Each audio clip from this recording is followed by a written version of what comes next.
The second branch that we are going to talk about is the judiciary. Judiciary کا ایک بہت اہم function ہے اور اس کا اہم فنکشن اس لحاظ سے بھی ہے کہ یہ سوسائٹی میں اور یہ ملک میں جو ہے وہ انصاف پرووائڈ کرتا ہے. لہٰذا اس کی ایک جو جتنے بھی قانون بناتی ہے لیجسلیچر وہ ان قوانین کو دیکھنا یہ ہوتا ہے جوڈیشری کے کہ وہ کانسٹیٹیوشن کے مطابق بنے. تو یہ ایک بہت امپورٹنٹ اور legal arm of the government ہے جس کو جوڈیشری کہتے ہیں. کانسٹیٹیوشن جو ہے وہ جوڈیشری کو آٹونومی اور انڈیپینڈنس پرووائڈ کرتا ہے.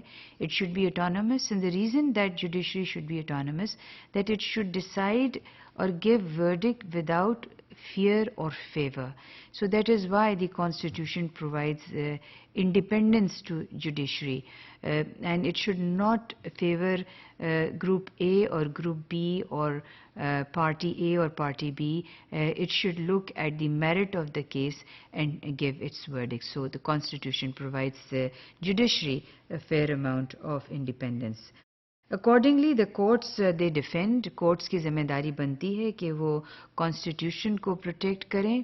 ہائر کورٹس جو ہیں خاص طور پہ جو ہائر کورٹس ہیں ان کی ذمہ داری بنتی ہے کہ وہ کانسٹیٹیوشن کو پروٹیکٹ کریں. نہ صرف کانسٹیٹیوشن کو بلکہ جو لا ہے اس ملک کا اس کو بھی پروٹیکٹ کریں اور ڈیفینڈ کریں اور ڈیسیژنز اور فیصلے جو ہیں اس کے قانون کے مطابق دیے جائیں.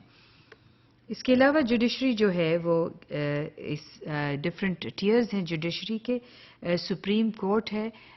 سپریم کورٹ میں ججز کی تعداد جو ہے وہ 16 ہوتی ہے which exclude the chief justice of Pakistan.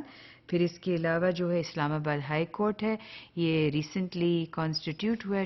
Recently سے مطلب ہے کہ 2010 میں اس کو دوبارہ بنایا گیا. یہ 2005 میں بھی اس کی تشکیل دی گئی تھی لیکن پھر اس کو سر نو بنایا گیا اور 2010 میں اس کو پولیٹیکل گورنمنٹ نے دوبارہ ایک شکل دی. اس میں 5 ججز ہوتے ہیں. اسلام آباد ٹیریٹری میں ہے.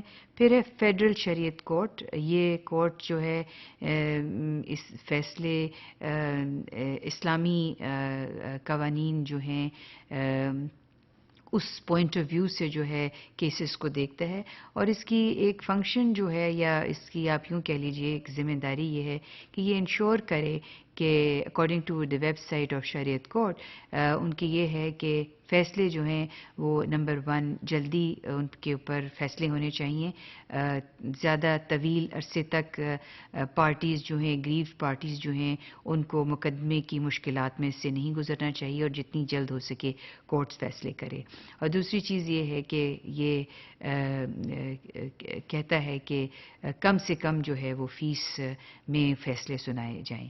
سو یہ فیڈرل شریعت کورٹ کی ذمہ داری ہے. اس کے علاوہ جو ہے وہ سبارڈینیٹ کورٹس ہوتے ہیں اور سبارڈینیٹ کورٹس جو ہوتے ہیں وہ ڈسٹرکٹ لیول پہ موجود ہوتے ہیں اور یہ ایک ٹیئرز ہیں ڈفرینٹ لیولز ہیں جوڈیشری کی.